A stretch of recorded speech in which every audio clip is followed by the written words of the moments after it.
a 300 mètres carrés à peu près dédiés au design. Donc l'objectif, c'est que l'agence, on essaye de vraiment de s'intégrer dans cet écosystème-là et de proposer plusieurs salles qui vont être dédiées au design. Donc on a un studio photo avec nos partenaires 13 grammes qui sont présents aujourd'hui.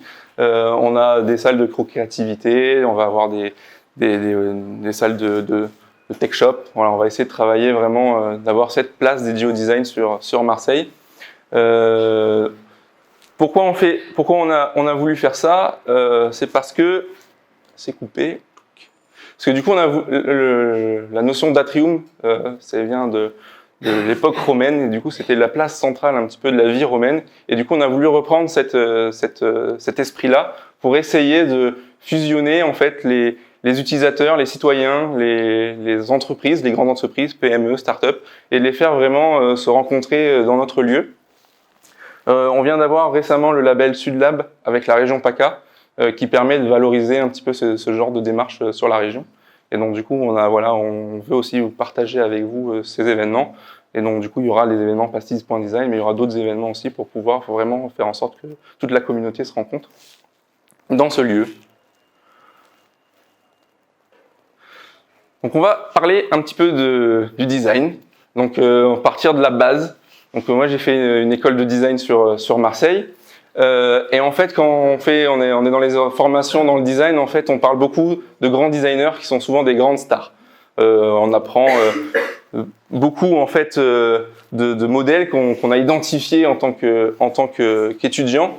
Et donc par exemple on entend parler de Raymond Lévy qui est un illustrateur qui est assez connu puisqu'il a fait le logo de LU, il a fait le logo de Coca-Cola, il a travaillé sur les paquets aussi de cigarettes Lucky Strike. Et donc du coup, souvent quand on parle de l'illustration, on a identifié des grandes personnes. Donc du coup, on identifie très facilement Raymond Lévy. On identifie aussi Ray et Charles Eames qui eux travaillent plutôt sur la partie design industriel. Ils ont fabriqué pas mal de chaises et de mobilier qui sont assez reconnus dans le monde aujourd'hui. On identifie également, et on voit pas son nom, Roger Talon. Est-ce que quelqu'un connaît Roger Talon? Oui? C'est quoi la blague?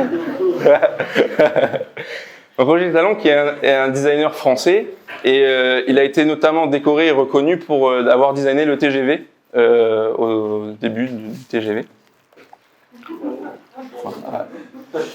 Et dernière grande figure, Douglas Engelbart, qui lui a inventé, donc il est ingénieur et designer, et il a inventé la souris.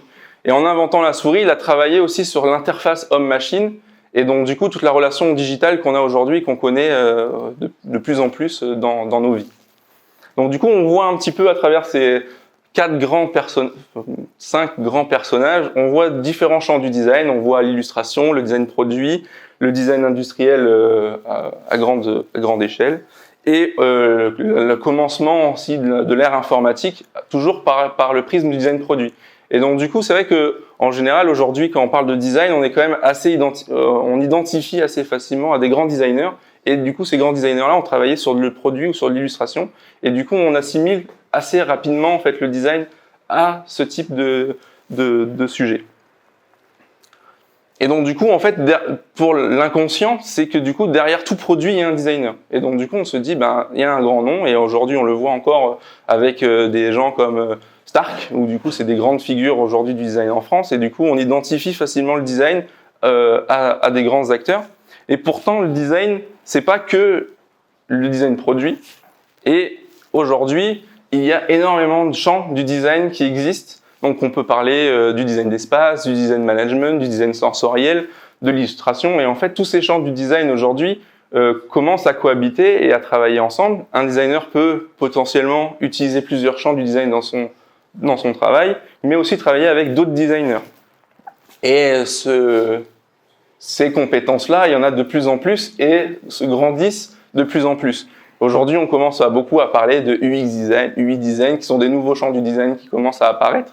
Et donc, du coup, c'est vrai que ça commence à avoir une multitude de champs du design, et du coup, on est complètement perdu. Parce que dans notre référentiel, on était sur un designer produit. Et donc, du coup, aujourd'hui, quand on commence à se présenter en tant que designer, en disant, voilà, moi, je suis designer éco-designer, mais qu'est-ce que tu fais? C'est quoi ton travail au quotidien? Quand je suis designer, quand j'utilise le design management, mais ça veut dire quoi? Et donc du coup, on commence vraiment à perdre l'ensemble des utilisateurs, et du coup, ça commence à vraiment être une galaxie qui est un peu compliquée. La semaine dernière, on était à Lille, et donc du coup, on a découvert le V-Lille. Petit jeu de mots.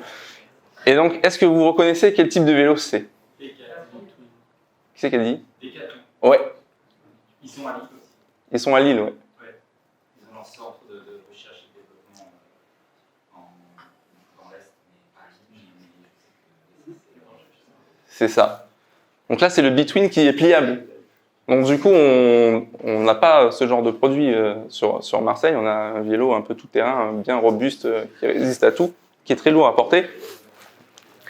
Et donc du coup, c'est intéressant, c'est que par contre, ce produit-là, finalement, personne ne connaît le designer qui a travaillé sur ce produit. Sûrement, oui, j'imagine. Mais c'est surtout que c'est une équipe qui a travaillé derrière, sur la conception du produit, mais ça, on reviendra derrière. Et donc, en fait, on se rend compte que Vélib, c'est un service, c'est pas juste un vélo, même si c'est lié à un vélo, et du coup, on commence à arriver sur des notions un peu plus complexes dans la conception du design.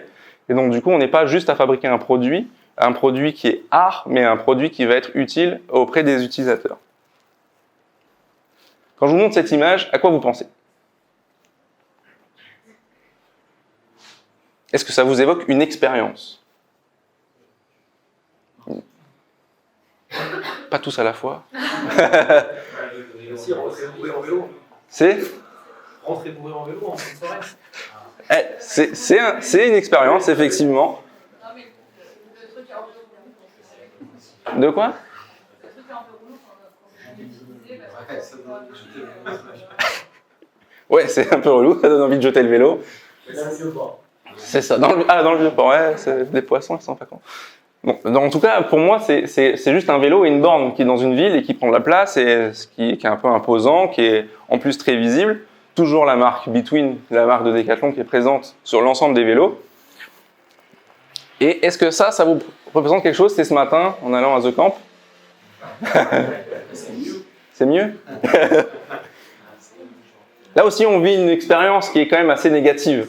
Donc là, ici, on est sur un produit qui est en ville, qui est installé en ville. Il n'y a pas vraiment d'expérience en tant que telle. Mais ici, on vit une vraie expérience. On est dans notre voiture et on est énervé parce qu'on va être en retard. On parle de la mobilité douce sur l'image du Between. Complètement. Alors que là, c'est... Multimodal.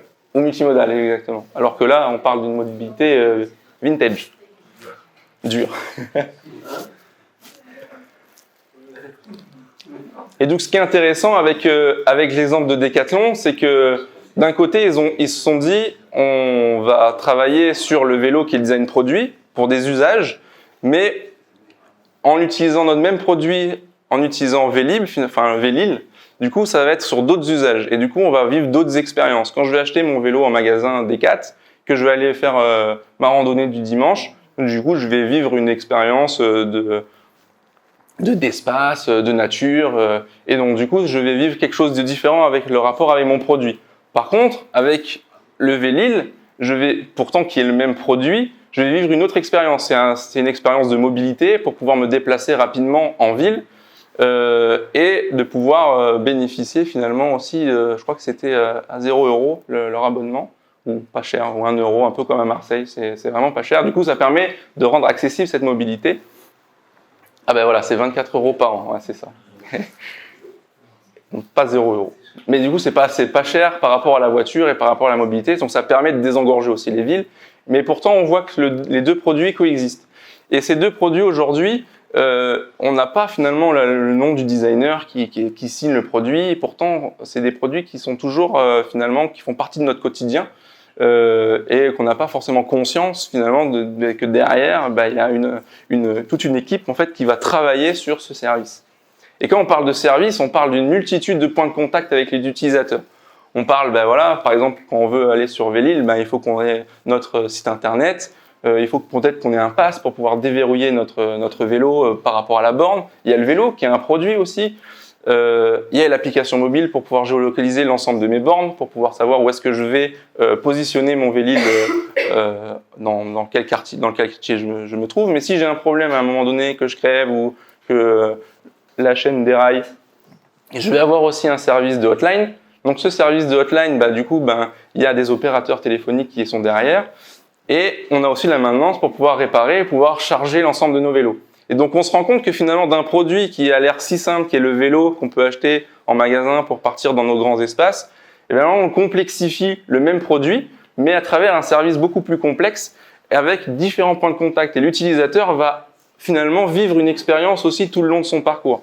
Et ça, aujourd'hui, c'est pas juste le designer qui va réfléchir à comment fonctionne une hotline, comment fonctionne un service de maintenance. Il va s'entourer en fait de compétences extérieures ou d'autres designers pour pouvoir créer une vraie expérience auprès des utilisateurs. Donc, à plusieurs, on est meilleur parce qu'on peut délivrer un meilleur service.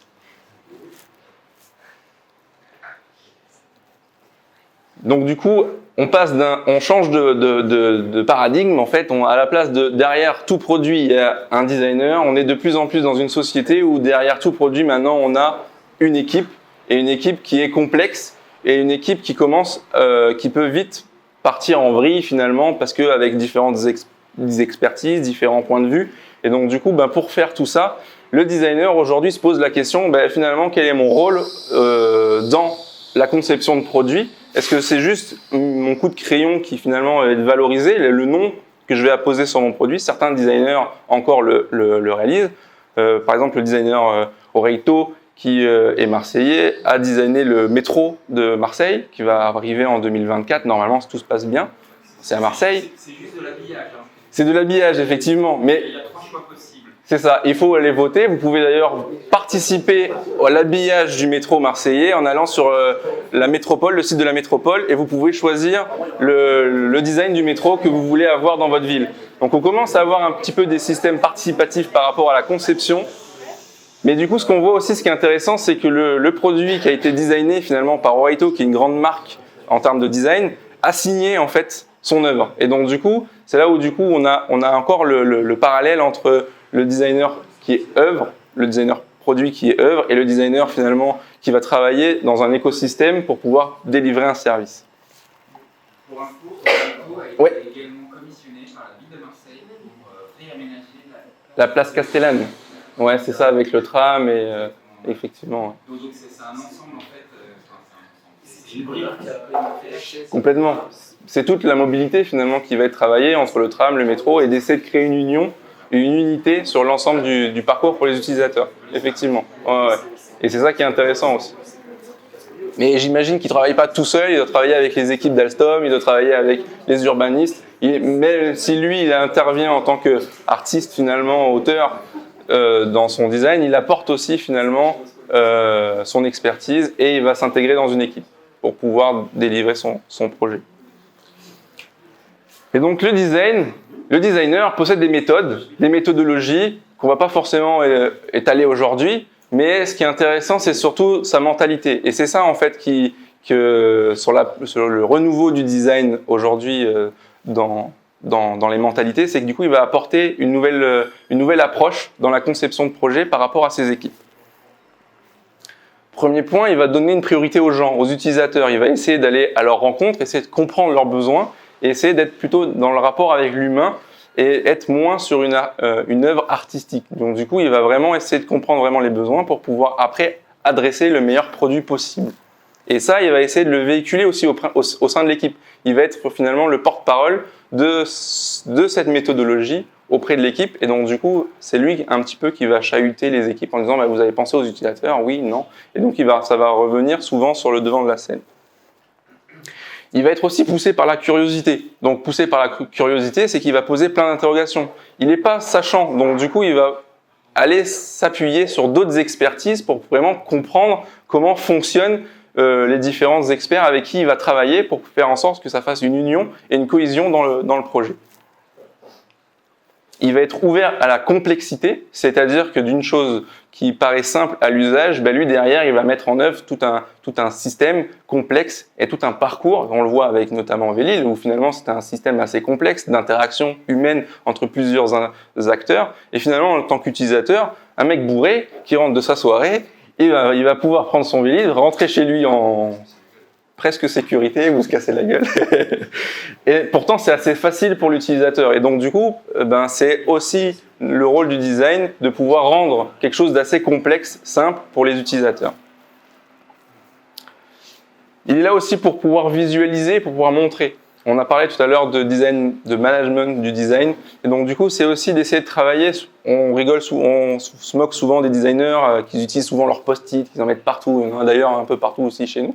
Mais du coup, c'est vrai que c'est parce que le fait de pouvoir visualiser, de pouvoir montrer, de pouvoir rapidement faire aussi un dessin, un croquis, ça permet aussi de mettre toute l'équipe en cohésion autour d'une idée et ça permet aussi d'aller plus facilement vers une solution ou une hypothèse de solution tous ensemble sans forcément rédiger des pavés de texte ou des rapports. Voilà, ça permet aussi son coup de crayon finalement va être utilisé pour le bien du projet par rapport à comment rendre simple finalement des idées qui paraissent plutôt complexes avec juste le dessin.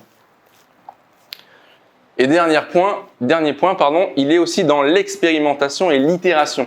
Et du coup, je fais une petite introduction pour la conférence juste après, parce que du coup, le designer va aussi construire beaucoup de prototypes, va tester, va voir si ça fonctionne auprès des utilisateurs, va essayer de comprendre s'il y a des points de blocage.